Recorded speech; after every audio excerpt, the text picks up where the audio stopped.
Hey guys, it's 10 population tendency analysis. Let me open stats of regulars as well so we could compare. So on the top we would have a fish, and here nearby we have regulars, how regulars play from a button, pre-flop as well as post-flop. You could pause and make screenshot of these stats if you want, and now I'll briefly go through the stats and tell you what I see, what I think, and what summaries I would make from analysis of it. First thing I noticed, VPIP of a fish from a button 50%. Then I'm interested how this 50% looks like, how do they play. First of all, they split their range between non-all-in, open jamming, and if I mouse over on it I see heat map. And we could see that they open jam all sorts of hands, not only pocket pairs but some random shit as well as some very strong hands. Free Xing range, well, free Xing range would always have mainly, well, that's what we had before from population analysis as well. We saw mainly ace X's here as well as pocket pairs and some random combinations too. So whenever you play from small blind or from a big blind, you have to tighten up your range and play pretty careful against free X range from a known opponent. They limp as well, and when I mouse over I see this heat maps, green a hand that they raise and blue a hand that they limp. You can see different numbers here. It is amount of time this hand went to showdown. Suited hands, you see 31 of ace king suited and 95 of an offsuit, because obviously we have more offsuit combinations, so don't compare these numbers strictly. And now let's compare. So this is a min raising range. What do we see here? Well, I see that it's like heavily towards strong hands. We mainly see Broadway, strong aces, and weaker this range gets, lower amount of time we see this weak combinations. And if we take a look at limping range, look at this correlation. Let's say that if our opponent min raise, we saw king queen suited 34% of the time and king 6 suited only 18% of the time, so almost 2 times less often we saw it in a showdown. So again, very linear range, very value heavy. And speaking about limp, it's not like that. Look, we saw king 6 suited 10 times and we saw king queen suited 7 times. So limping range, I would just mouse over on it. Limping range will be built towards these hands mainly, so medium strength hands, and of course some traps as well, some total air shitty hands. But this would be what they mainly have in their limping range. So what do I get from it? Well, my summary would be, first of all, I can't go crazy versus their raising range, since even through their overall VPIP is too high, but they split their range and they min raise strong, but their limping range is pretty weak. Then there is a question, how do I play against their limp? Look, they don't fold very often against non-all-in ISO. By the way, this 20 to 25 big blind dips, these stats are like fucked up. I guess that like we have to switch them. 76 should be right here and 21 should be like fold to non-all-in. But anyway, so they don't fold very often to non-all-in. And again, that's because they have a lot of medium strength hands in their range that they could limp call. So I would isolate limp from a button. It's very linear, Broadway heavy strong range that dominates his range and that is very playable. Speaking about isolate non-all-in, well, again, I'm not bluffing against it, because they have all sorts of hands in this range and they don't overfold for sure. So it makes sense to ISO all-in like value heavy ace high type of hands, because they still could call you with like queen 6. So never bluffing, playing very straightforward, very value heavy. How do I play again the min raise? Well, since we already figured out that min raising range is kind of linear and strong, again, I'm not bluffing, I'm playing post flop a lot. Take a look at the fold to free bet frequencies, fold to non-all in free bet very low. So again, it gets me to an idea that I'm free betting non-all in for value. I might even consider to free bet non-all in for value and like king queen suited. And about free bet jams, well, I wouldn't change. I would play pretty definitely free bet jam for value, but hands that you start to question yourself if you should free bet jam it or not, like king high broadways or weak ace high type of a hand. Still don't jam it. Don't forget about our post flop advantage. Even if you are sitting on a big blind and you're out of position, or even like small blind, still don't go crazy with your quick plays pre-flop against fish. Doesn't really make much sense. Again, why? Well, because of their ranges and because of our post-flop skill advantage over them, and since we wanted lower variance. So very straightforward strategy, playing very linear versus them. As well, interesting fact is that they don't narrow their range set much, even if they're playing shallow, right? They start to open jam more, raise slightly less often, but still their raise have all sorts of hands. And of course, I'm getting my free bet jamming range wider at mid game and shallow stage of the game. What else? Limp. Well, I guess it would be same situation with a limp. They would have all sorts of hands, and limp is interesting. Look, between 10 and 25 plus, they pretty much have same frequency, around 15%.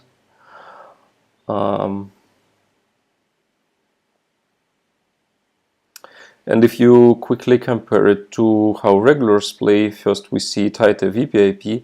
One thing you need to know is that these are stats of regulars who are not in our stable, not in our team, and this stat they have against all sorts of players. So big blind is regular, big blind is a fish, doesn't matter. These are their average stats.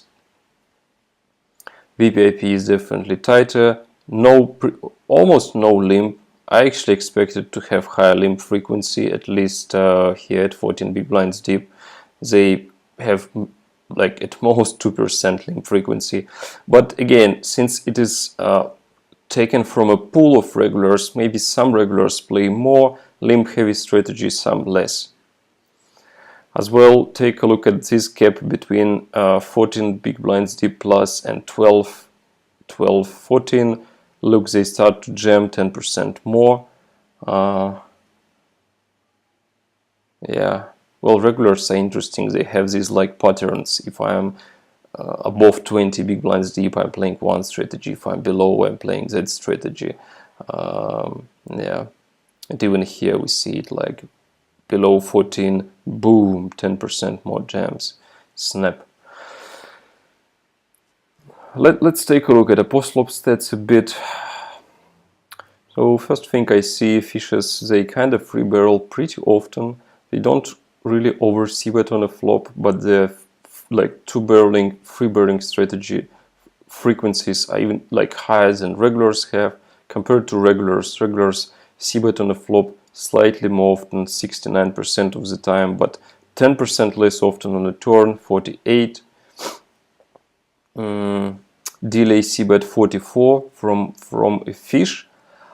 What does it mean? Well, to me it means that they kind of, how to say, they like under delay a bit, so you could pretty much safely double check to him and hope to get river card for free slightly more often than when you play against regular.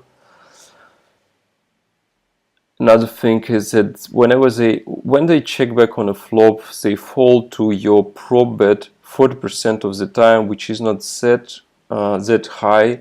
So to me it means again that I would not prop bet with air type of a hand against fish. Of course, I'm talking now about my general strategy, and we need to choose specific board and player, and it might vary, but now we try to make it simple and construct the best strategy versus overall population pool and some concepts that we use by default. So by default I'm not prop betting on a turn very wide, because they don't fold that often, 40% only. Plus another argument is that they don't delay very often, so I can like double check and hope for free card even with my air. Question is what hands I would probe with. Well, some thin value type of hands, and most of the time hands with some equity along with it, because I don't wanna bluff, make a huge bluffs with zero equity against fish. C-bet. So what does this mean? It means that he made c-bet on a flop, checked back on a turn, and then he folded to our prop bet on a river, and this stat is 52. So check calling flop and probing on a river is basically profitable. I actually could even mouse over on it and show you how often would they fold to different bet sizes. Well, not sure how big of a sample it would be and how relevant it is, to be honest, but I know that, well, obviously to bigger sizing they fold more often than to a smaller size, but the most optimal to me, like I usually, I would usually choose between pretty, like very small bet size, like below 0.4 pot size bet, and 2/3 of a pot plus. I would choose mainly between these two sizings, and I know that frequencies would kind of vary, so they really call way more often our smaller size, but you can't really have like universal strategy here. It varies from board to board and from waiting your opponent range, and then you will decide. Yes, you know that he folds less often to your small size, but smaller fold equity you need since you risk less.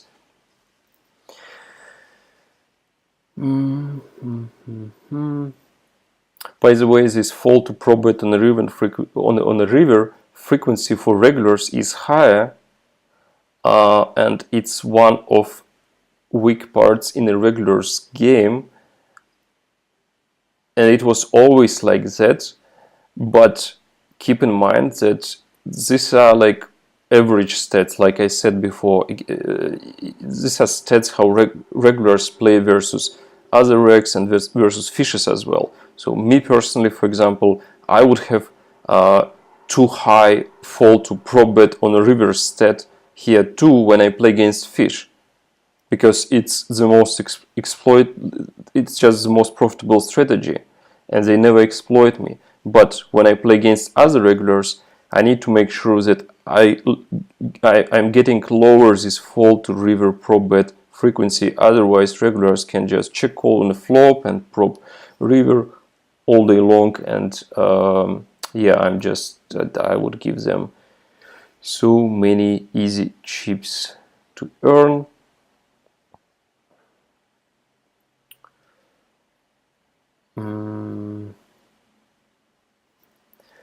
Fish delay folds like almost 40% of the time. Again, in my opinion, this frequency doesn't worth to bluff very often, to check raise turn that often versus delay. I don't think it's good against fish. And I mean, more I analyze like stats and population tendency, more I see that you kind of have to be very stable and strict with your strategy. It have to be very linear, the most exploitive one, and you would, like I said 1,000,000 times before, you avoid as much as possible big investments with marginal hands, big bluffs. You try to decrease variance. Future EV of hands you play against fish is very high. So yeah, very straightforward type of a style we play against fish. Another interesting stat: whenever fish checks on a flop, checks on a turn, then he folds on a river 49% of the time. And again, we see different folding frequency against different bet sizings. Well, it's standard, it's natural, right? More we bet, more often they would fold. But again, I would consider board and my opponent. Maybe I know by that time something about him. That's how I would choose the most profitable like prop size on the river.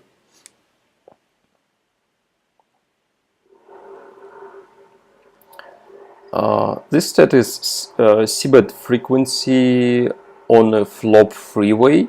So they very often c-bet freeway on a flop. Well,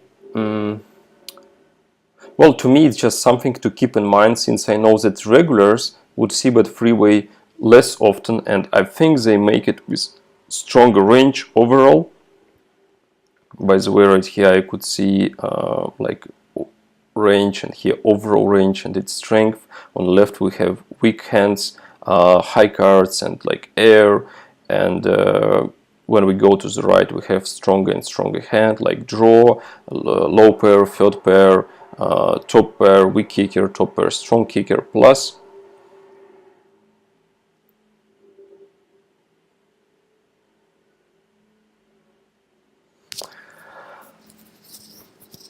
Another thing is, look at this limp pot c-bet frequency, very low from a fish, 28%.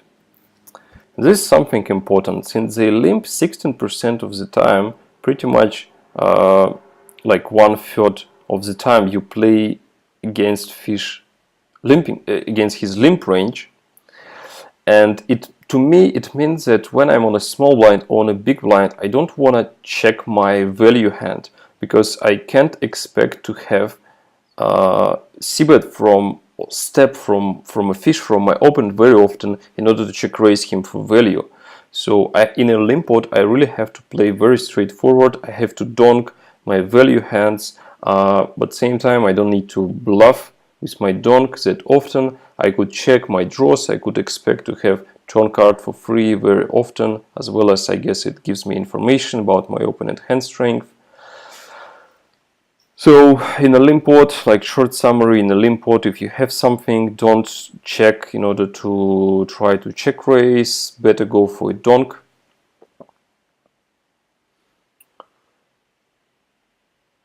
And some notes about button post-flop stats of regulars.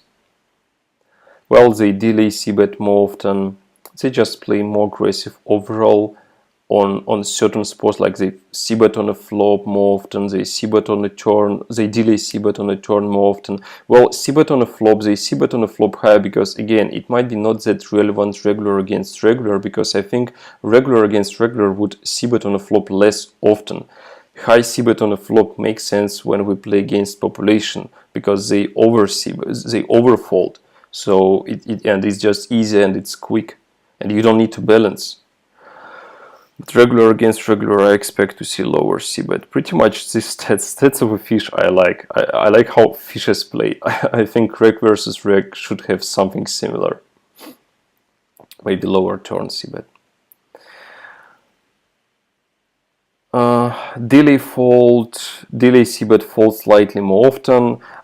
It makes sense to try to construct check raise turn range versus delay when we play against regular. Well, first of all, I think the delay c-bet range is weaker and they fold more often, as you see, and like I care less about some future EV. I need to gather immediate EV against regular. So every fin EV counts. So, and as well, you need to like make pressure on the regulars as well.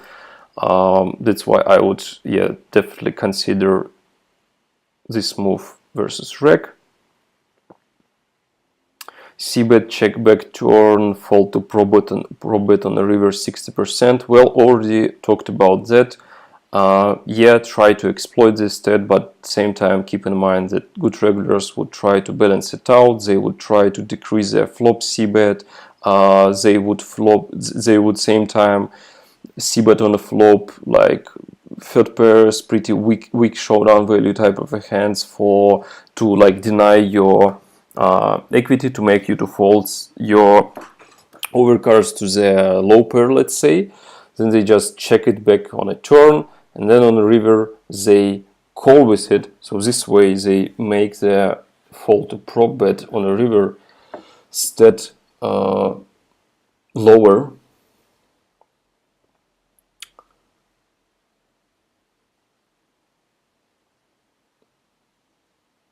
Yeah, and basically whenever they check for two streets flop turn, they fold very often on the river. So pretty much playing straightforward right here. It's something that you not always see from regulars. But yeah, when we talk about prop betting on the river, we definitely see some disbalance from regulars. Fold to donk bet, interesting. Look at these frequencies, higher than what fishes have. Well, fishes spill everything till the river, but regulars tend to give up slightly more often. I don't think that it's something that you definitely need to... I mean, turn donk is kind of important in my opinion, because some turn cards would be scary and would switch like equities a lot, would improve your hand. So it definitely makes sense to, when you are on a small blind or on a big blind, it definitely makes sense to have this move in your arsenal to donk on a certain turn runouts.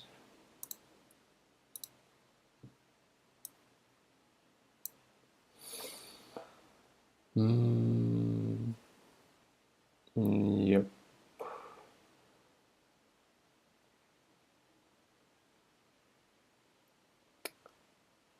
Shallow and mid game, like raising range, well, standard, pretty much standard, and in a limp some limp traps and Broadway cards. Alright, I think it's enough about button. Let's move to small blind. Actually, I want to analyze this position a bit, talk briefly about that, and that's where we see big difference how regulars and fishes play. It is small blind defense against button, open raise.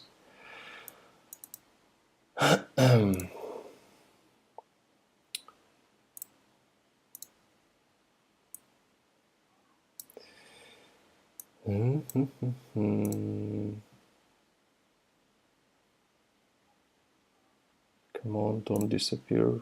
Yep, okay, it works now. So small blind versus button raise or limp. First we take a look at how fish play. 44% VPIP, very huge. And this is something that makes me change my approach. Like, remember we talked about different table consolidation adjustments. So let's say we are from a button. Now we will discuss our button strategy.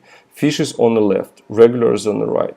One of adjustments we talked about, or others talked about, is to limp more hands in order to make fish to join the pot more often. So fish from a small blind could like limp, like overcall, to add like small blind and to join this pot.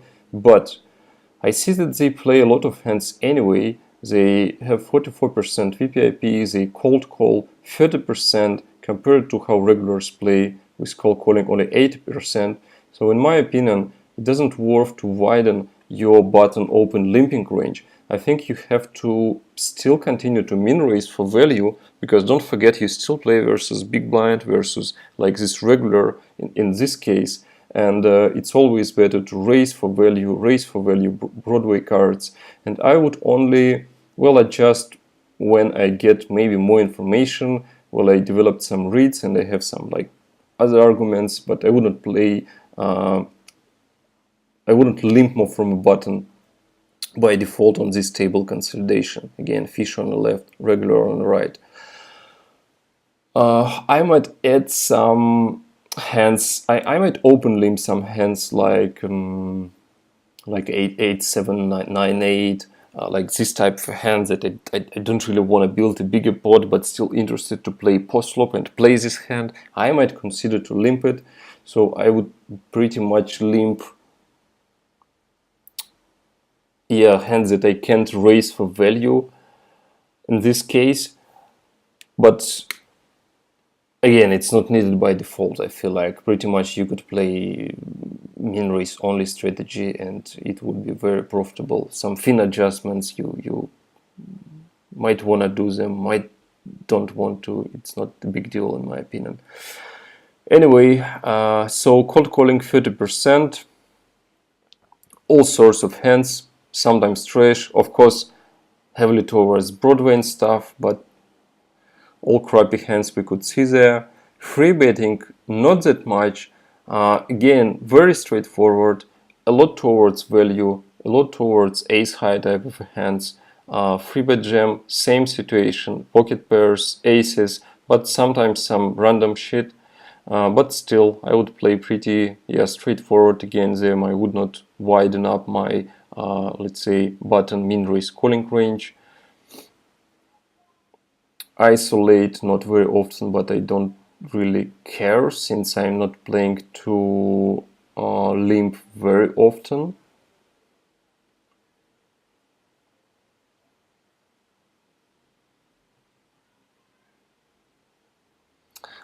Regulars kind of surprised me here because looks like that they play very straightforward, very old school strategies that I teach you to not play now. I mean, only strategy where you cold call these broadways and you free bet range that everyone free bets and everyone knows. I think it's a bad way to play against every player. You need to have different strategies here, at least 3 or 4.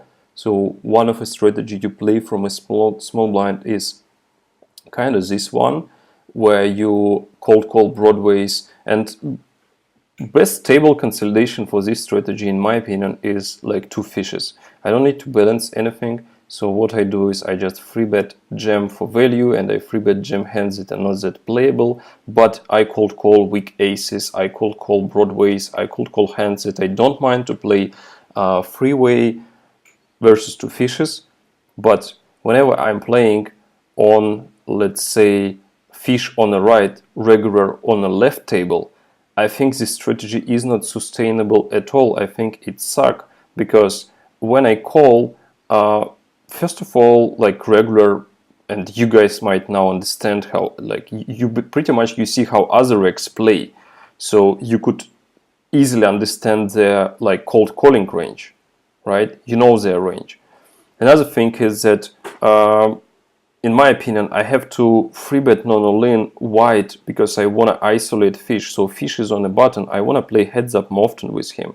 So I would isolate. I would free bet non-all-in. I would do it wider. I'm doing it with King 10 suited, even King 9 suited. Speaking about sizing, I don't think that it's not a free X since there is another opponent behind you. You have to go like 4x or 3.5x.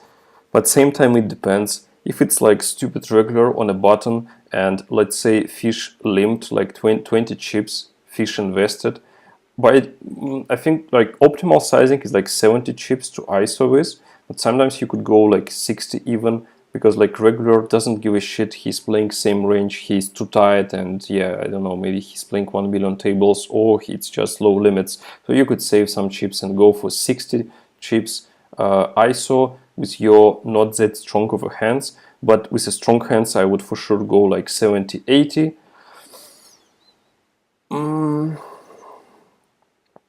Oh yeah, and so I spoke about different small blind strategies that regulars should play, and another example might be like free bet heavy strategy when you play versus 2 regs. So you play 2 regulars, you could play free bet only strategy and have very nice results with that. So, well, I would just encourage you to investigate, to learn all these strategies and then benefit from it. Let's take a look at a post-flop bit, like folding to c-bets. Well, fish, yeah, folds on the flop like decent amount of time, not too often, but more often than regulars do. But standard thing, if they call on a flop, they don't really fold on a turn. Of course they do, and it's high frequency, but just that's what you will see on any positions. Fishes, they overfold flop. That's why regulars before had like 100% c-bet frequency on a flop, because it works versus population. Pretty much same thing here. You could still c-bet on a flop versus them a lot, but then be very careful on a turn. And look, on a turn they even check raise, even more often than they do it on a flop, 15% against 14, and they give up on a river very often. Nice thing to see. They go for prop bet 45% of the time. Fold versus delay 49. So delay is well, delay always was a nice move. Basically, very like high fold frequency versus it. Same thing here.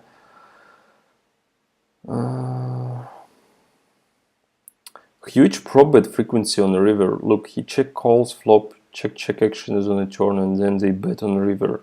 Let's take a look at the range. A lot of draws and low pairs and all this stuff, and even 2 pairs plus. Actually, sample is not that small in this case. Yeah, a lot of hands.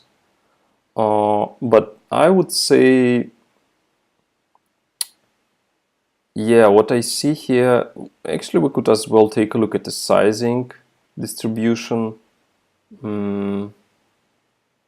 Yeah, but still I would not call it like too wide. I would definitely be very careful. What you have to know is whenever they bet big, like overbet or even like pot size bet, take a look at that.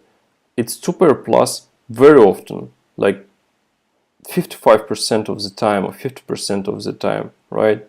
So be like super careful in this case. Of course, consider how often could your opponent have this 2 pair plus hand, but by default I would say be careful, and it's better to like overfold in this situation than to call too often and yeah, like GG, lose the tournament.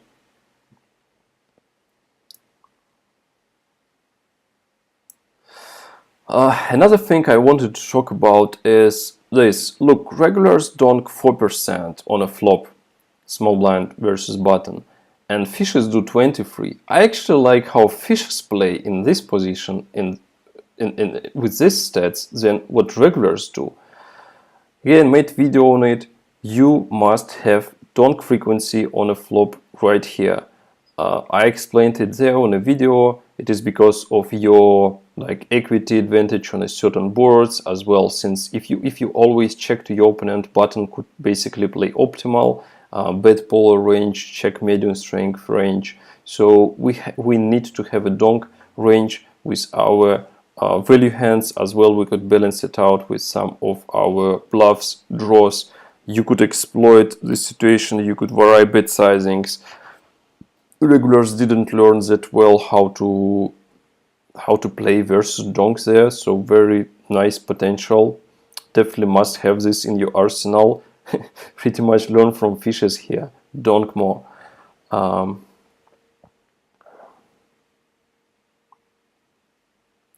again, they donk all sorts of hands. Kind of mixed strategy. What I usually like to do against donk and heads up and freeway, I'm not a huge fan of playing fast and raising on a flop, because even here you see they don't fold that often, 29% of the time. So I would call and I would reconsider on a turn, because on a turn they sometimes check, sometimes they bet again, but it's even like, again, look at this fold to raise frequency. Actually, wait, no, it's different, because it's like yeah, it's not a c-bet after he made a donk. Yeah, it's different. It's just donk on a turn frequency. But still, if my opponent donks on a flop, I'm not playing it quick. I'm calling mainly, and then I'm reconsidering, because I mean, how else could I play versus this range? You could consider to raise for information and for some 29% immediate fold equity, plus in order to get free river card to see, maybe if your opponent checks to you. But problem with this idea is that sometimes they donk flop, they call your race, they donk again on turn. So this idea to get free river card might be fucked up.